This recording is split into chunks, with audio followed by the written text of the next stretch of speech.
Welcome to the first episode of Hex Talks, a show that explores the world of horror through interviews with filmmakers, actors, writers, and some truly unique individuals. I am your host, Lawrie Brewster, and I am a horror filmmaker myself, with 7 feature films under my belt. Together, we're going to learn more about the world of independent film and the incredible influence that horror has had over the lives of some truly fascinating individuals. In our first episode, I'm proud to introduce you to Graham Skipper, a man of many talents, extremely well respected in the horror genre, as an actor, writer, director, and producer. But he is perhaps best known for playing Herbert West in Re-Animator the Musical, directed by horror legend Stuart Gordon. Graham has also starred in recent genre favourites, Almost Human, Beyond the Gates, and Bliss. As well as being a prolific actor, Graham has written and directed 2 feature films, most recently the Cronenbergian Nightmare Sequence Break, which won Best Feature at the Chattanooga Film Festival. He also produced festival favourite Bliss, directed by rising talent Joe Begos. And on top of all that, Graham is a beloved friend to many artists working in the horror genre, as well as one of the nicest guys you could meet in the film industry. And I'm delighted to be chatting with him today. So, welcome, Graham. Hello, thank you. I'm glad to be here. Your recent projects, how are they going? Especially with COVID, have they been affected at all?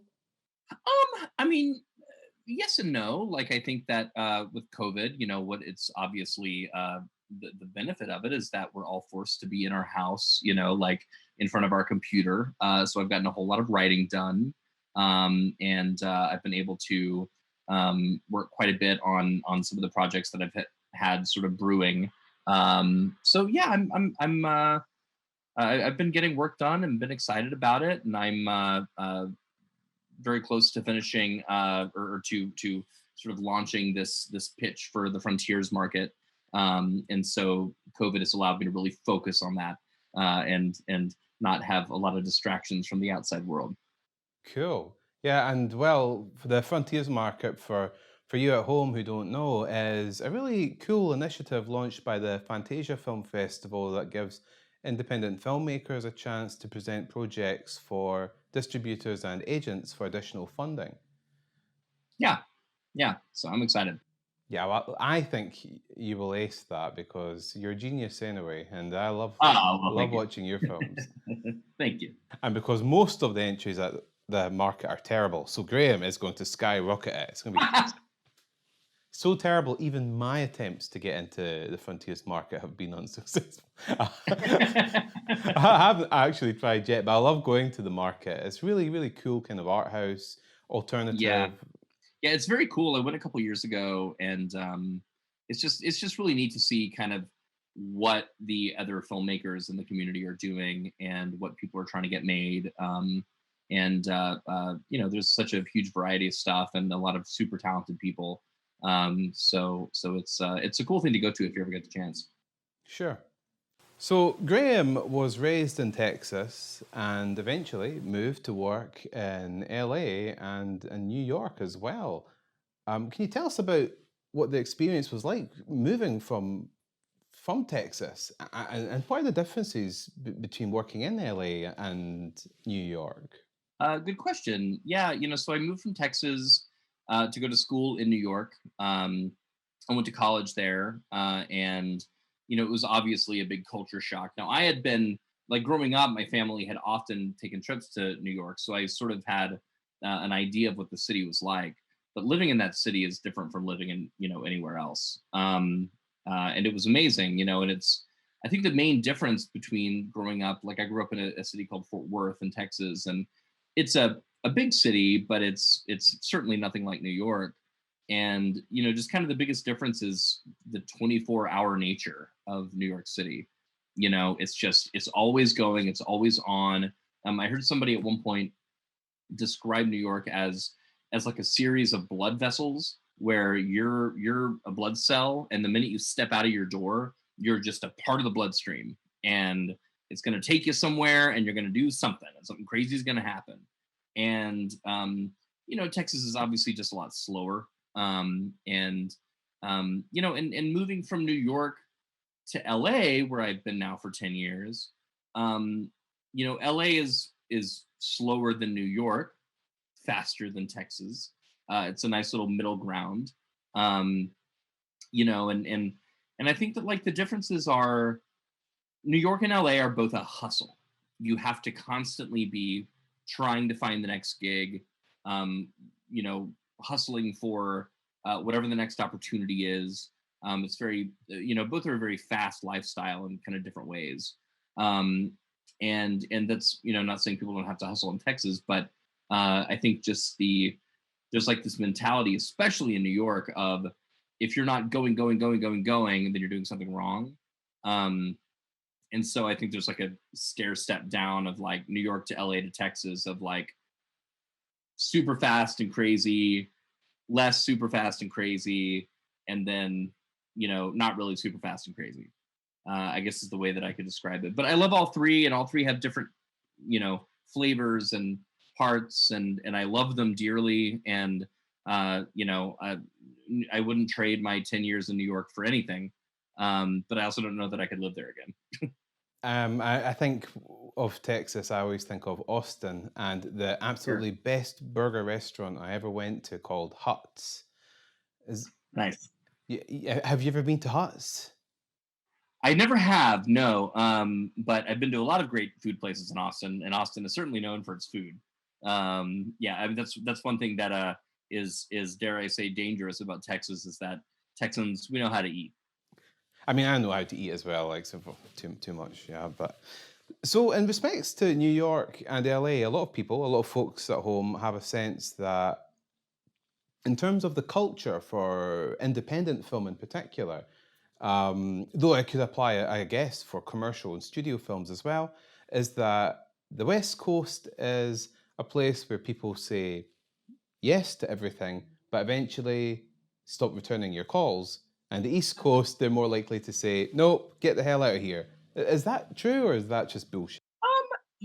I see what you're saying, and I think that there's a bit of truth to that. Like, I think that New York is very blunt and straightforward, and LA is very nice, but you do get a little bit more in some cases of that sort of LA BS of oh, sounds great, awesome, and then you just never hear anything more from them.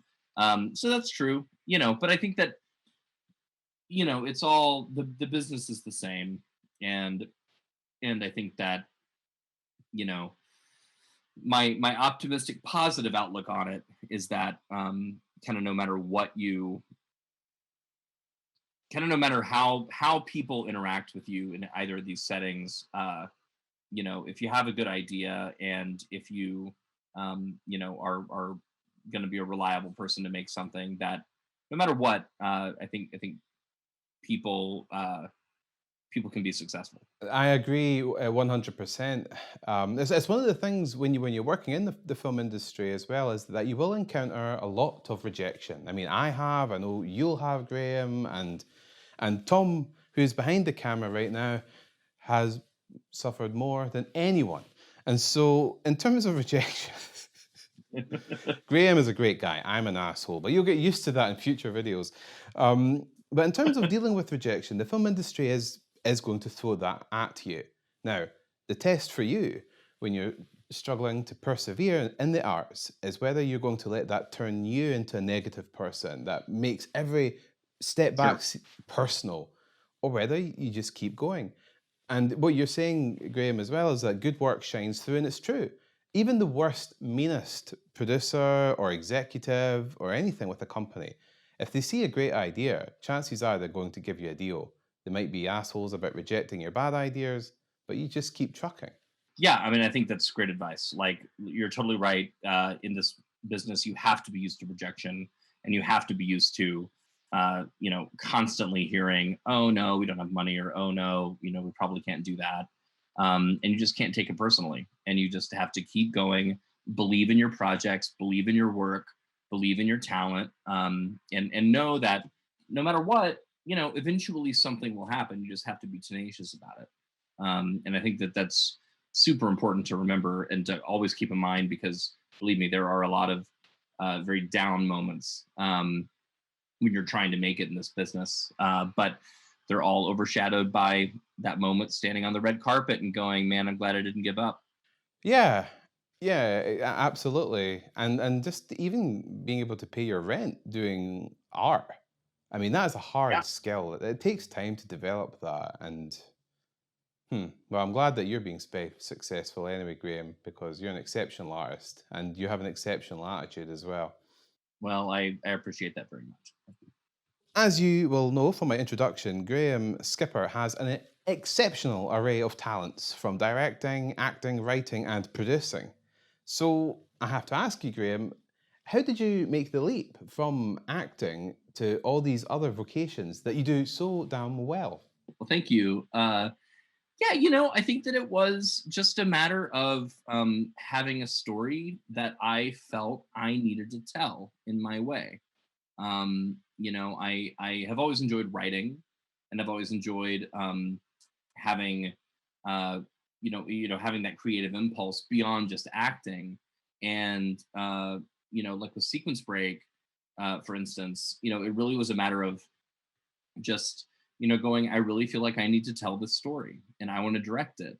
And I think that that's the thing that guides me the most, kind of no matter what I'm doing, is just trying to feel what feels natural, what feels right, what feels important right now. And then following that impulse. So really, yeah, it was just like I had a story that I wanted to tell, and so I told the story. And I love directing, and I love creating worlds, and I love helping other actors craft characters. I find that really fascinating part of the process. Coming from an acting background myself, yeah, I just that's really how I kind of made that transition. And I mean, that's certainly not to say that I'm not acting anymore. But I think that it's just a matter of following the impulse of what feels right and what stories need to be told and how they can best be told. Of course, one of the things you'll have encountered is the attitude among film producers, directors, that actors are a unique breed unto themselves.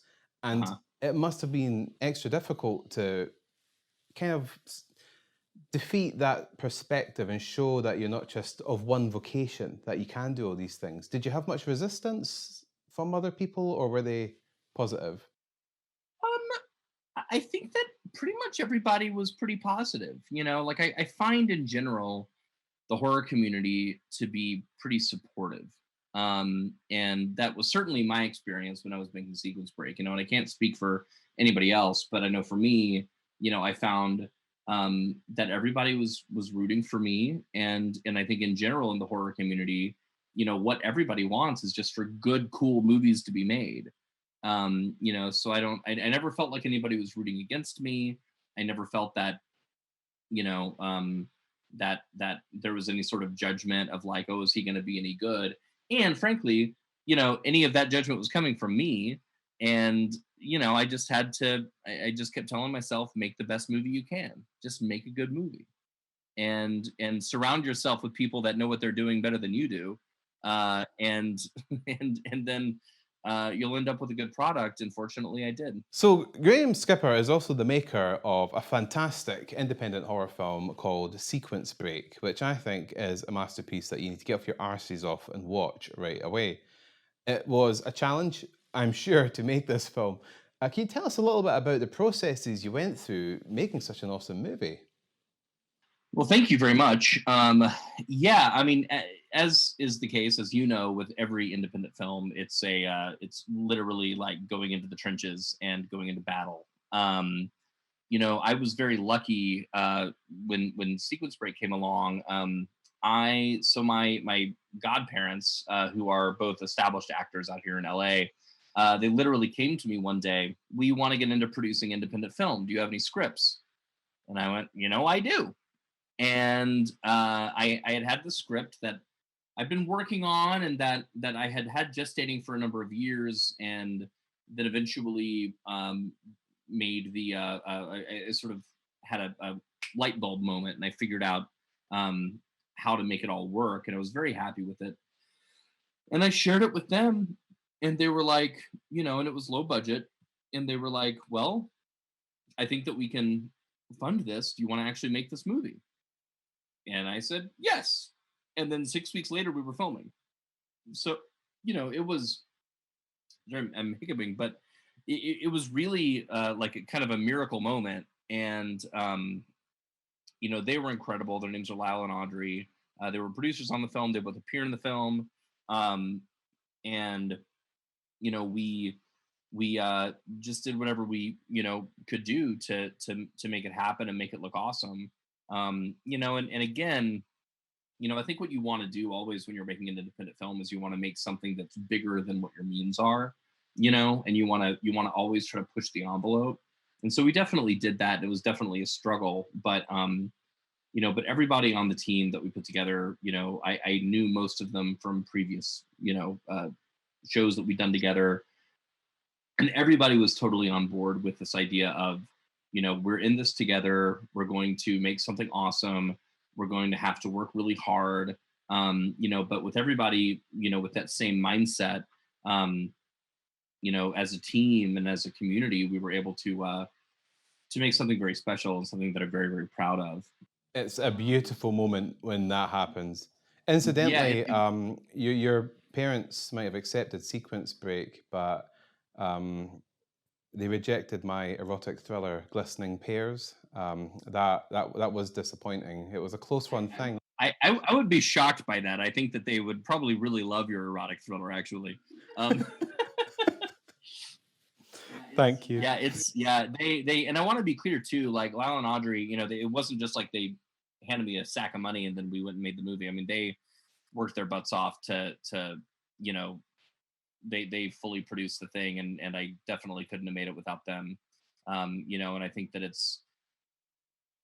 I heard someone say one time that like the secret to success in Hollywood, but in the film industry, I think is, don't be an asshole and cultivate relationships. Just don't be a dick to people, and that's how these things happen. And I think that without my relationship to Lyle and Audrey, we never would have had this magical moment of putting this film together that ended up being very special and that we're all very proud of.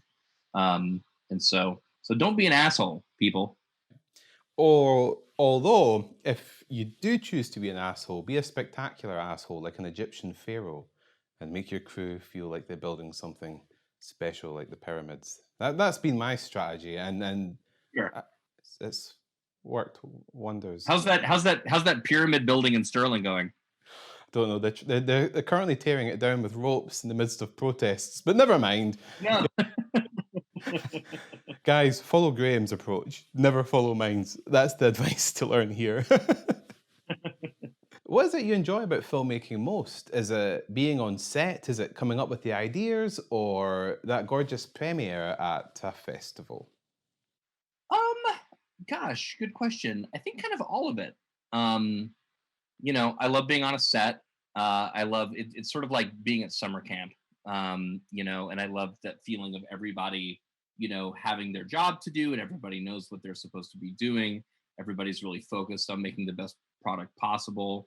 You're all having fun living in this imaginary world for a little while. I love being on set. I like post because post is where you're really crafting the film into what it's ultimately going to become. So I like that process very much. And then I guess I got to say that like really nothing can beat, being at a film festival with all of your friends and getting to show your finished film to people.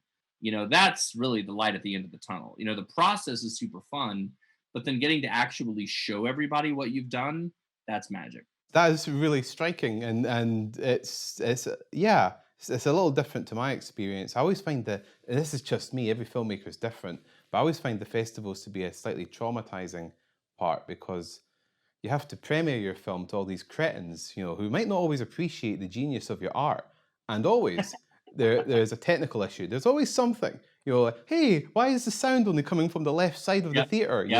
It's like.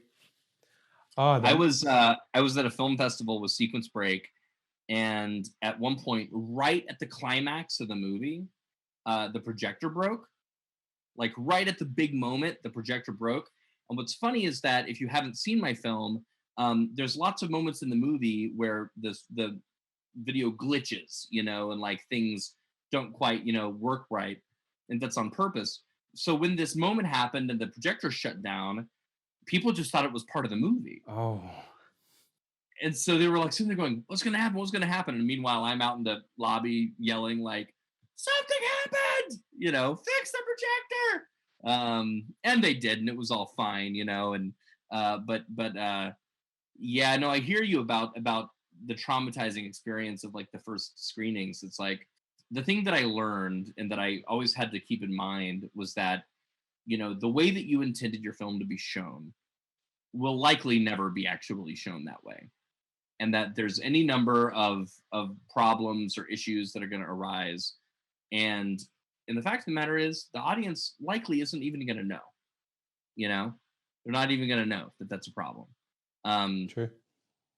So, I had to give myself a little bit of solace. I did eventually at the festivals, I stopped watching the movie and I would just like go to the bar for an hour and 20 minutes, while the movie was playing and just let it happen. Because that stressed me out. But what's fun is that then afterwards, people actually getting to talk to you about the thing that you've done and having that be, a part of the process. I really enjoy that. You mentioned the bar, and guys, the bar is one of the best places for any. In fact, it is the best place because it's also where you get a chance to share stories and catch up with all your friends who have been in the trenches with you, making their own films. Yeah. That's a beautiful part of the experience, and I think it quickly becomes the better part of the experience than even screening your film. It's a relief to get your film into a festival because you've worked so hard, but once you're there, it's about throwing back beers and telling stories. Yeah. So now I have to ask Graham the most important spiritual question, which is, Graham, what brought you to horror and what keeps bringing you back? Gosh, what brought me to horror? So when I was a kid, I had a pop-up book of the Universal monsters. And I was fascinated by it. And I knew the iconography of Frankenstein and Dracula and all those things. And because I liked that so much, eventually my parents got me a very large picture book that had all the modern monsters on it. So, or in it, so it had Jason and Freddy and Chucky, and it had the most striking picture for me was Reagan from The Exorcist. And I was fascinated with this book, but the thing was, I was terrified to watch the movies. I was way too scared to watch any of the movies. And at one point, I remember I was like 10 or 11, and my thought process was, it seems like I'm into horror, but I'm too scared to watch horror movies. So what I should do is I should watch the scariest horror movie ever made, get that out of the way, and then everything else will be cake. And so I asked my dad, I said, what's the scariest horror movie ever made? And he said, I think it's The Exorcist. And so he rented The Exorcist and we watched it. And it wrecked me. I was like 11 years old. It destroyed me. At 11 years old, oh my God, that would devastate me. Yeah, it devastated me when I was older. Oh yeah, it was horrifying. And, I had to sleep in their bedroom that night. I was like convinced the devil was going to take me. But the thing was I knew logically that there was a director that had made this. I knew this was fake. I knew these were actors. And yet somehow it was still affecting me on this visceral level. And I wanted to understand how. And so the next day I watched it like 5 times in a row.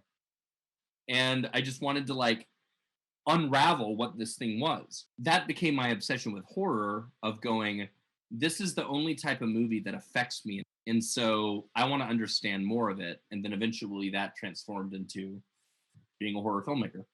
That's incredible. I think when I was a young teenager, I watched Emmanuel 5 times, not The Exorcist. I mean, that's impressive. So the interesting thing about that then is, from a film that was terrifying and overwhelming, you had this intellectual desire to deconstruct the film piece by piece. and then Yeah. learn the apparatus of instilling fear and telling stories like that. What do you think was the motivation to not just deconstruct it, but to learn the skills that would let you create your own exorcists in the future?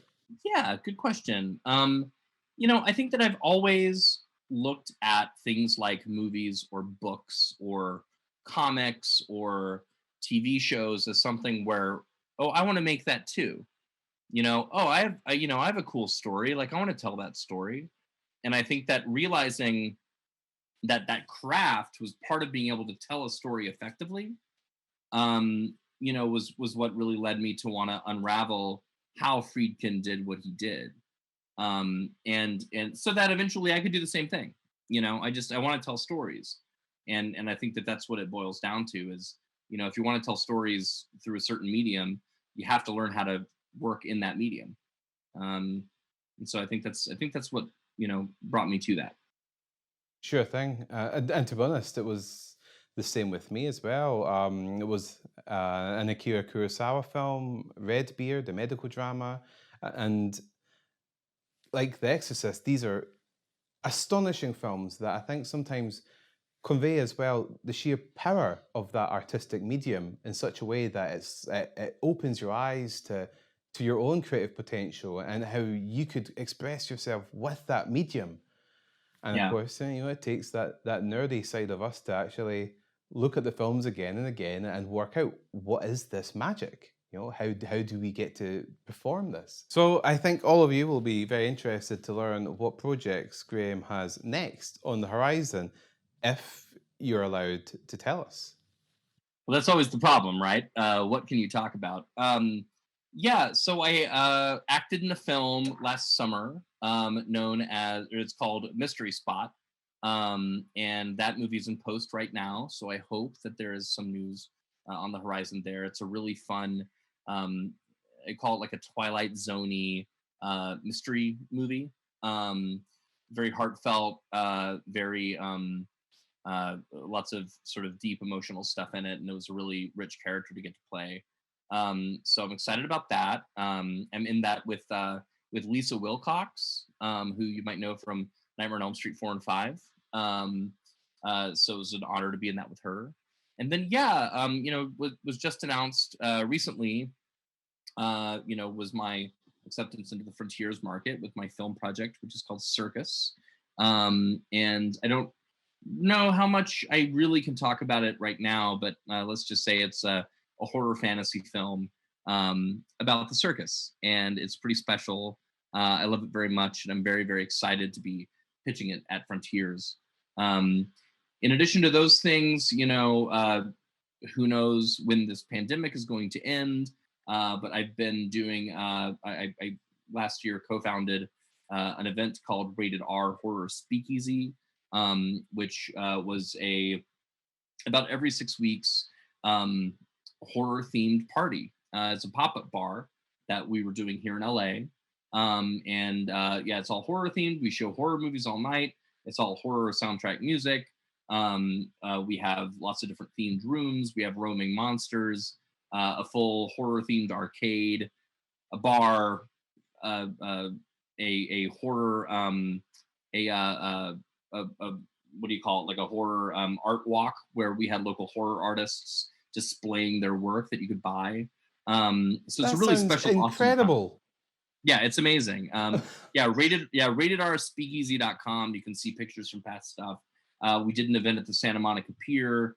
We did an event at Cinepocalypse Film Festival last year in Chicago. And so I'm excited for when the pandemic ends to bring that back, because it was a really wonderful way for the horror community to all get together in essentially a grown-up horror kids playhouse. I mean, that is so inventive, and it harkens as well to another aspect of Graham's work, which is also in theatre as well. You're truly a Renaissance man, as they say. Well, I just try to keep busy. So, in respects to acting, and I say that as acting is just one of your many vocations, but in terms of acting and performance, is there a particular role or character that you haven't had the opportunity to play yet that would just be that you would even take a discount on your day rate for because it was that amazing? Two names pop into my head. One is Iago. I would kill to play Iago. I've always wanted to play him. And then the other is Sweeney Todd. I'm a big musical theater geek, and Sweeney Todd is my favorite musical of all time. And to get to play that role, I mean, I have sung Sweeney's lines a lot in the shower over the years, and so one day I would like to have that opportunity. Well, I'm familiar with the musical Sweeney Todd, but at the risk of sounding like a Philistine, I'm not familiar with Iago. With Iago, oh well, Iago is the villain in Shakespeare's play Othello, and he what I love about him is that he's throughout the play Othello trying to discredit Othello and trying to turn Othello against his wife because he hates Othello. But there's an extra subtextual reading that perhaps Iago is actually kind of in love with Othello, and that he's sort of jealous of his relationship, and is then trying to in a weird villainous way bring Othello closer to him. And I just feel like he's a villain with a lot of layers and a lot of depth and some really incredible monologues. Um, it's really great. In fact, I would highly recommend. There's a film from God, I want to say like 1994 maybe. And it's a film version of Othello, starring Lawrence Fishburne as Othello and Kenneth Branagh as Iago. And it's really phenomenal. And Branagh, being Branagh, just absolutely nails it. Um, but he's a really fascinating character, and I love villains with depth to them.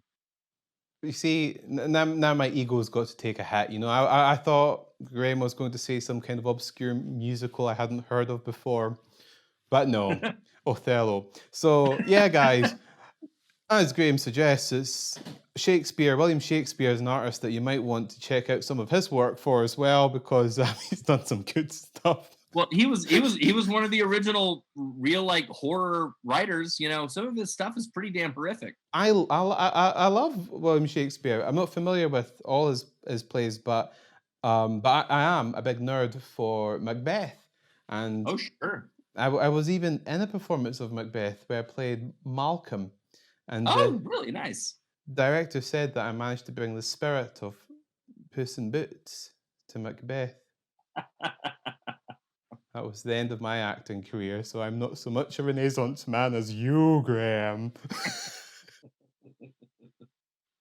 I would love, personally, to do a horror film adaptation of Macbeth, but I also feel that you could do one of Othello as well, because it's such a story of violent, unmitigated ambition, betrayal, and manipulation. And geez, there's no reason why you couldn't one day produce Othello and take that role as well. Tell you what, that's the best way to ensure that you get the good roles is just become a producer. Yeah, no, absolutely. I mean, Yeah. it's good advice as well for actors, and just in general, is to write your own material and try and produce it, because heck, you can give yourself the best lines that let you shine doing what you do best. Um, and producers are important and useful, but there's nothing stopping you learning some of those skills to give yourself a real leg up in making opportunities happen. Yeah. And on the subject of advice, I would now like to ask Graham a very important question that, based on his incredible experience in the independent film genre, what advice, if any, could he give to aspiring, and perhaps in this son, perspiring, independent filmmakers? What advice could I give? I think what you just said of make your own opportunities, I think is very important. I think that, you know, if you are just sort of expecting to jump into the business and have people just recognize your talent and like want to give you jobs, it's not going to happen for you.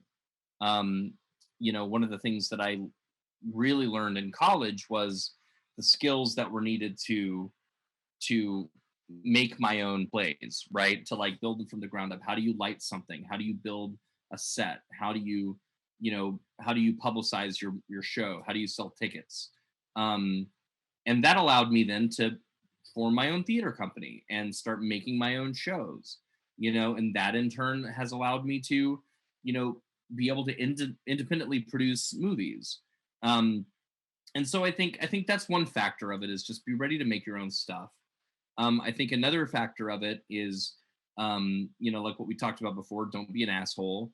Be I've always prided myself on, I'm a nice person. I work hard. I always show up and I know my lines, I'm on time. It's like stuff like that that seems so easy when you think about it, but that a whole lot of people don't really do. Like is so important. And that's why people want to continue to work with me, I feel, is because all those things. I'm a nice guy. I show up on time. I know my lines. I'm ready to go, and I'm respectful, and I just want the best for all of us. So I think that all falls under the umbrella of don't be an asshole. And then finally, I would say, this really is a business about taking advantage of opportunities when they come to you. Be ready for that moment when somebody at a film festival comes up to you and says, "Do you have any scripts?" Well, you should already have 4 scripts ready to go. Don't be waiting for the opportunity to then go like, "Oh, that might be fun."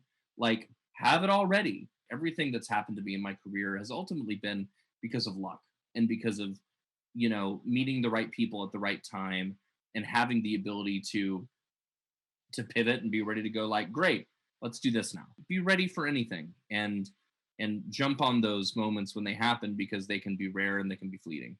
No, it's a good point that you make as well, Graham, about being ready to create your opportunities and to have these things ready like scripts, because luck is an important, very important part of the breaks you get in the industry. But you can't do nothing with luck without preparation, without having the ability to take advantage of those opportunities when they present themselves. So yeah, having your scripts as well. And of course, like, you have an impeccable reputation in the industry for being a great hard worker, solid, a good egg, as they say, and that's important advice as well for folks that are aspiring filmmakers. Is, conduct yourself professionally. If your behavior in public or even online smacks of, I don't know, high school type shenanigans and things like that, then these things, they do reflect on whether someone looks at your CV, your audition, your whatever, and thinks, let's give this guy money, or let's bring this person on set for 4 weeks. Especially now.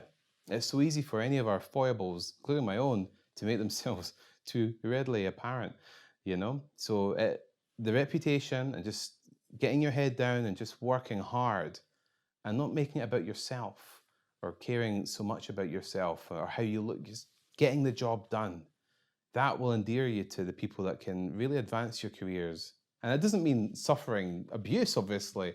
It just means not being a dick. Yeah, No, yeah, exactly. Do the work, be cool about it, be easy to work with, and people will want to work with you more. It's simple. yeah.